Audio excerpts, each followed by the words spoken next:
Pada awal tahun 2025 ini, pada saat pembukaan Bursa Efek Indonesia, Menteri Keuangan Sri Mulyani menyampaikan kinerja APBN 2024. Kemudian diulangi lagi secara lebih lengkap pada Senin 6 Januari 2025. Pada pemaparannya, Ibu Menteri Keuangan menyampaikan data-data ekonomi Indonesia tahun 2024 sebagai berikut.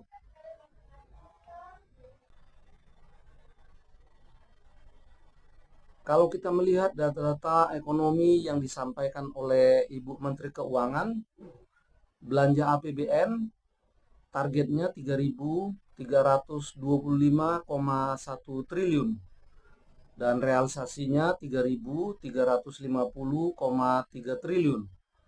Terjadi defisit sebesar 2,29% dari PDB atau setara dengan 507,8 triliun rupiah. Kemudian nilai tukar rupiah targetnya di 2024 15.000 rupiah per dolar Amerika dan realisasinya rupiah melemah di atas 16.000 rupiah.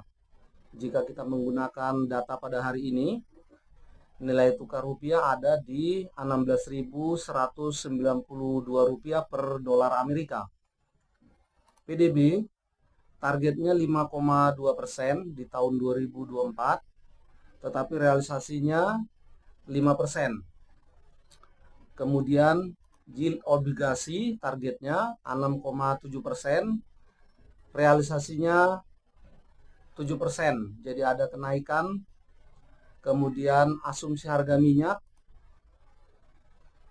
targetnya 82 US dollar per barel, tapi realisasinya pada bulan-bulan tertentu seperti bulan Maret April 2024 itu di atas 82 US dollar per barel. Kemudian lifting minyak targetnya 635.000 barel per hari, tetapi realisasinya di bawah 635.000 barel per hari. Kemudian lifting gas, jika disetarakan dengan lifting minyak, targetnya itu 1,33 juta barel per hari, tapi realisasinya ada di bawahnya. Ada juga data inflasi yang disampaikan, targetnya 2,8%, realisasinya 1,57%. Juga disampaikan data pengangguran, lapangan kerja baru yang tercipta, tingkat kemiskinan. Selain data-data tersebut, Ibu Menteri Keuangan juga menyebutkan faktor-faktor yang menyebabkan defisit APBN tersebut, baik faktor-faktor dari dalam negeri maupun faktor dari luar negeri, seperti penguatan US dollar yang menyebabkan rupiah melemah.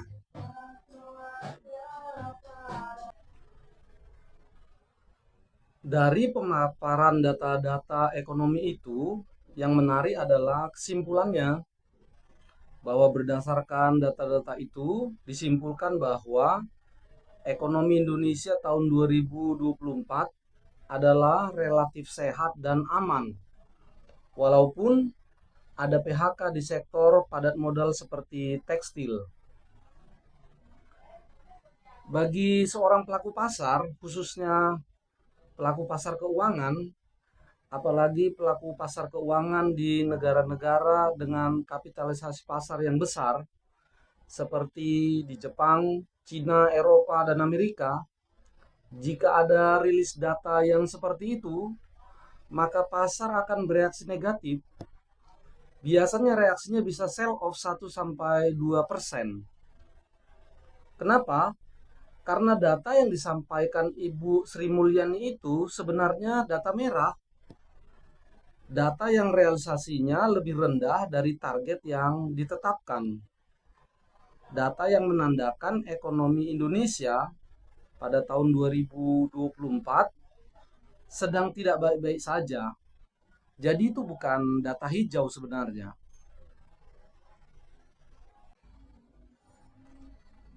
Kalau kita mencermati data-data yang disampaikan itu, data belanja APBN, nilai tukar rupiah, PDB, yield obligasi, asumsi harga minyak, lifting gas, semua data-data itu sebenarnya data-data yang tidak mencapai target.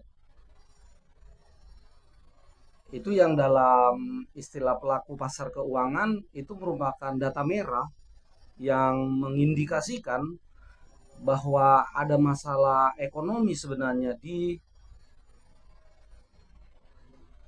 ekonomi Indonesia tahun 2024 itu.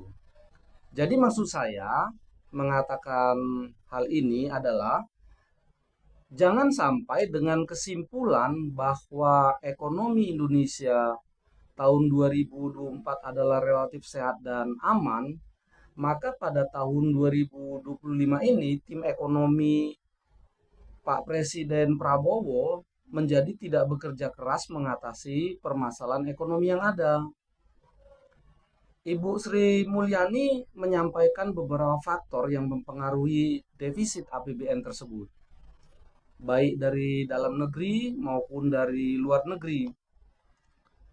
Maka pada tahun 2025 ini permasalahannya kurang lebih tetap sama dengan permasalahan ekonomi pada 2024 yang lalu. Misalnya, perang dagang Amerika dan Cina dan US dollar yang diprediksi masih akan tetap menguat di bawah pemerintahan Presiden terpilih Donald Trump. Yang mana ini akan berdampak terhadap nilai tukar rupiah dan banjir produk dari Cina.